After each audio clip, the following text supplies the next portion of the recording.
We're picking up the pieces of you, the parts of you that remain stuck, stagnant, held back in the past, those elements of fragmentation that don't allow you to move forward and create the life you want. Each day, we feel resistance inside of us that prevents us from moving forward. And wherever that resistance is, whether it's in a conversation with someone for just a moment, whether it's a interaction with a family member, whether it's a long-standing divide, there's this energy that seems to hold us back into the past and doesn't allow us to process, doesn't allow us to create a better dynamic for ourselves. Because we're stuck. As you journey through life as a little one, you become trained by our well-meaning parents and family members, and they can only do the best that they can. And with the tools that they have, we learn. And sometimes in their navigating raising a family and the responsibilities of a family, we get lost in the shuffle. Have you perhaps felt lost in the shuffle? Did you feel like you weren't seen or heard? Did you fall into the trap of being compared to a sibling? Were you the one who always had to be responsible and help be the parent? Because either the parents were too busy or the parents weren't really capable of being the parent. Were you worrying about your mother, your father, your sister, your brother, but things were out of your control? After all, you were just a child. What could you do? How have you felt alone, not good enough, worthy? How did that feel? What ways did it show up in your childhood? How were you not recognized for your own unique self, your spectacular personality and the beauty that was you, unique unto you? How were you not seen for your ability to be innocent and joyful? How were you pushed down? Was there a time in your life that there was something that perhaps traumatically happened? And was that trauma something that stays with you to this day? We all have childhood memories. We all have things that come up for us that we remember. Most of us have become very good at pushing it down, letting it just fester beneath the surface. But as you're going through it as a young one, the only way you survive certain experiences is your higher self, the being of you, comes in and lifts up the aspect of the child and its personality, its emotional experience, so that they don't suffer the brunt of the discontentment, the disappointment, the disturbance, the fear, the abuse. So the higher self lifts you up so that you are not tied to that experience, and you feel the full brunt of it head on. That's when we have these little gaps in our memory. How many of you have gaps in your memory? You don't quite remember a lot of your childhood. You'd be surprised. So many people I talk to, they say, I don't really remember my childhood. I only have one or two memories. Now, that doesn't mean that horrible things happened during those gaps of lack of memory. But one of the things that causes us to not remember is we had to process it differently, and we couldn't meet the experience head on. Some of us learn to disconnect very early on in life because the family is so dysfunctional that we cannot be ourselves, so we kind of disconnect and become this observer of what's going on, feeling lost and out of place, as if we're looking from the outside in our own family environment, and often not feeling safe to voice our concerns or voice our opinion or express our fears or our sadness or our discontentment, because we will be punished. There are those of us who did smashingly well in our upbringing, in our home, and only to go to school and get bullied. And then our well-meaning parents didn't quite know how to handle it, and depending on the school system you were in and the era that we're speaking of, it's not easily solved when someone is bullied. We've come a ways, but any parent who's had a child that's been bullied will tell you it's a horrible feeling to know that your child goes to school to learn and make fun memories and be with friends, but they're having a traumatic experience. And then being unable to take them from the school, or not being met with cooperation from the school staff. And many of the school staff's hands are tied. So perhaps you were a victim of bullying. Maybe someone really made you feel like an outcast in your own school. Perhaps they even beat you up. There are things that we've navigated in our early years. Whatever your story is, we've all got a story. It stays with us. Some of us, again, do smashingly well, and then suddenly we're faced with a lot of responsibility at a very young age because something happens in the family. A parent passes, and suddenly we step in and assume that role of the parent. And we have to, give away our childhood so that we can support our parent that's living, and thus make it easier for us to have a better experience. But so much is lost in that. And then, of course, there's a sense of not having the parent that has passed, and the loss in the mourning, and then seeing the parent that lives suffering and sad, frazzled, overwhelmed, uncertain. And we as children, knowing that the parent or parents in any story, they're our sole provider. So without them, we are nothing. Because we have been trained early on by our parents that when they put that little bottle in front of us or that spoon, we know we rely on them for food, and we know we rely on them for a place to sleep and some safety and a roof over our head. So to see that dynamic disrupted, well, that clearly disrupts us, regardless of the age.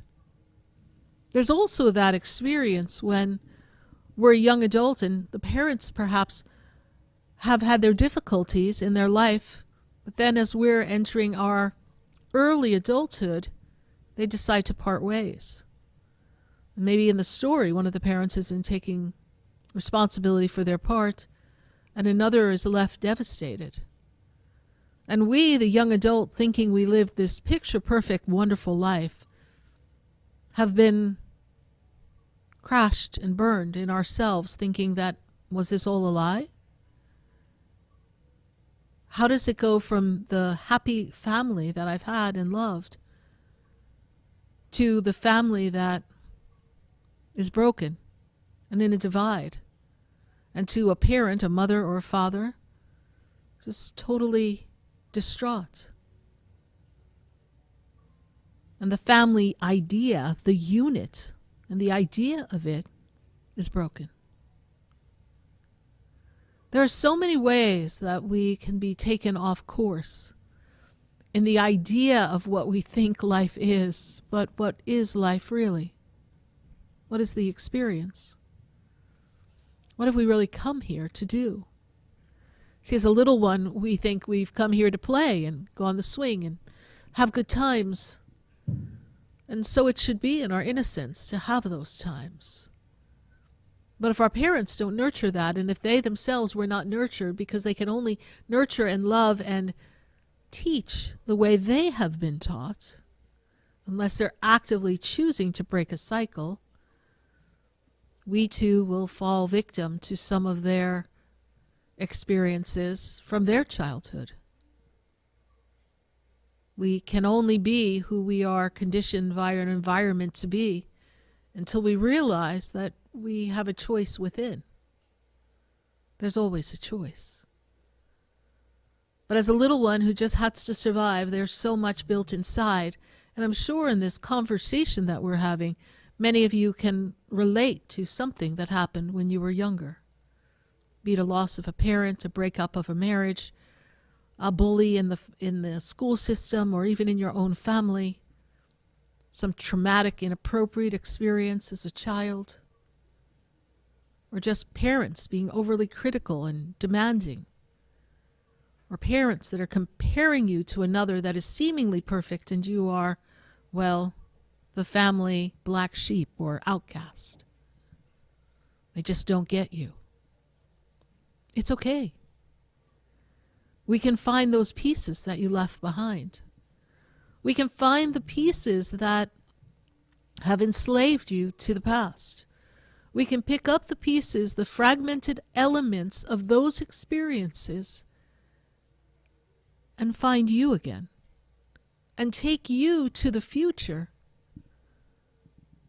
so that the little one that's been feeling lost and alone and unsupported no longer sends out a beacon of frequency, this energetic force that attracts people who will reinforce what has made them feel less than perfect, what has made them feel not worthy, not good enough, not smart enough, not pretty enough, not the right body image enough, not whatever you were told that didn't measure up,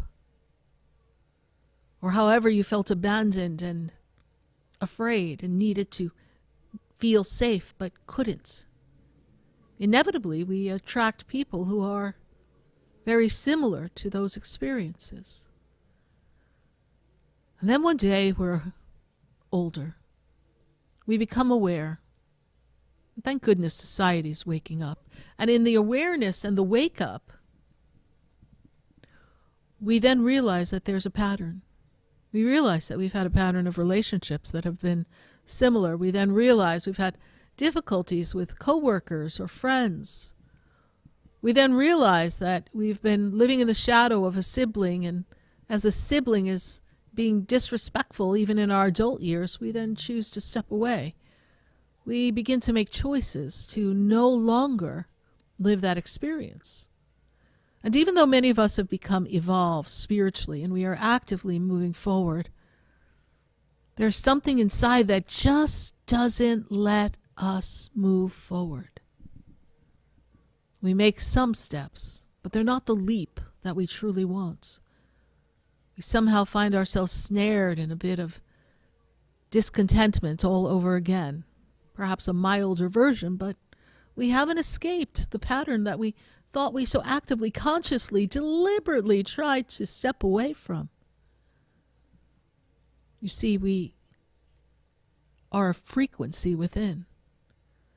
And that aspect of yourself, that little girl, that little boy who didn't feel worthy or good enough or felt alone when something disrupted the family unit, that little being has been trapped inside of you all these years, whether you are 20 or 70. It's there. And often it would pop up, rear its unstable experience within you and cause you to feel reactive around certain people. Or cause you to feel, that's not for me, I'm not good enough, my life won't happen that way, I don't have luck in relationships, I don't have luck in money, I feel overwhelmed.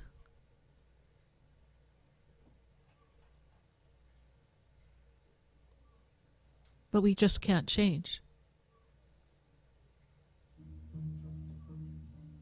And that's the being that we want to talk to. That's the aspect of you that needs to be addressed, the part of you that continues to choose based on your wounds rather than the higher version of yourself. The you that is afraid to take a chance and have a business or break a cycle in a life of a marriage. A you that doesn't love yourself, that is shielding yourself from others, afraid to really partake in life and go for the brass ring.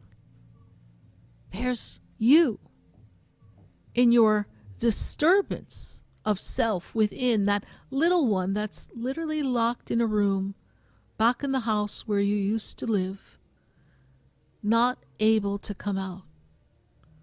What if we could go inside?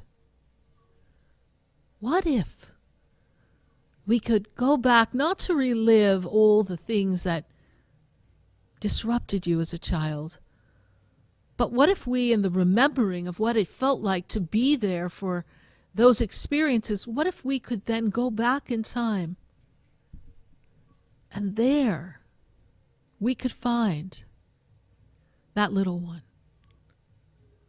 And what if we could, in our adult self, make a conscious choice to go back and reassure the little one, the little you, that they are okay, and that they are worthy, and they are good enough, and they are smart enough, and you won't let anything happen to them, and you will take care of them, and you will nurture them, and they're not alone, and that together you can create a new life. You can redesign the path you're on. You could just change altogether, and that you're strong enough, brave enough, resilient, and responsible enough that you can do it. And what if that little one inside of you has just all this time been waiting for a hug? Just to know that someone remembered them, that someone cares, that someone sees the value of their experience in this world. What if? Well, we can. We can go back in time. We can turn back the hands of time and find those pieces of you through so many events in life. And we can take the hand of your little one and close the door to the past once and for all, and reinforce what can come and who they really are, and let go and forgive those that made you feel less than and not good enough, or hurt you, betrayed you, accused you unjustly. We can go back. We can, in a process known as soul integration, go back into the experience to retrieve your orphan, to rescue you who's been trapped. And then all those experiences from childhood get reinforced at all different ages in all different ways, and become a string of experiences that really condition us and make us believe that we aren't worthy and we're not good enough and we can't do it. We might as well just have the life we have and walk around with this feeling of emptiness, discontentment.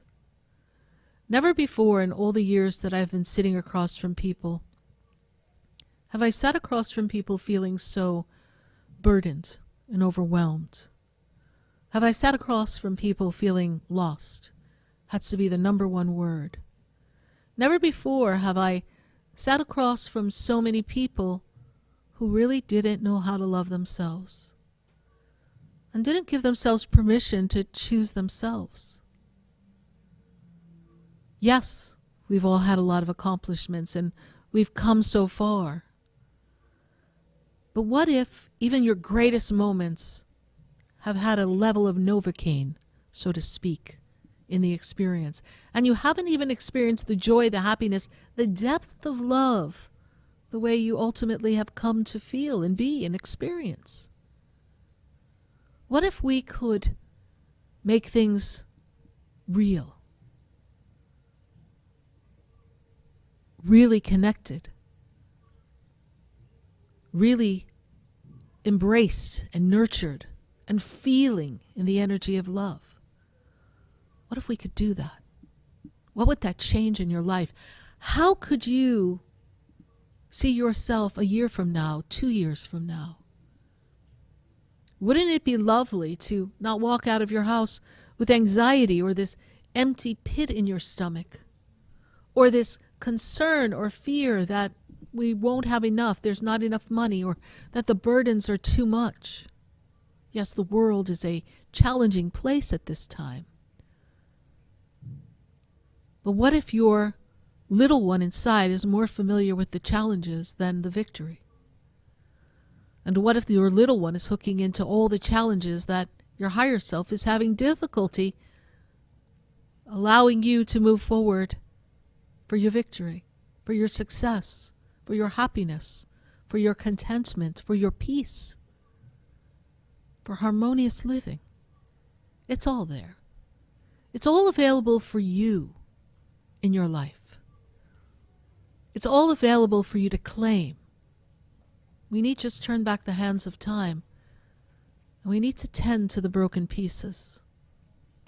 And when we put things back together, we're whole, we're one, and we're connected to the divine supreme energy, the consciousness of God, the beauty of the image of who you've come to be, and the creation that is intended for you.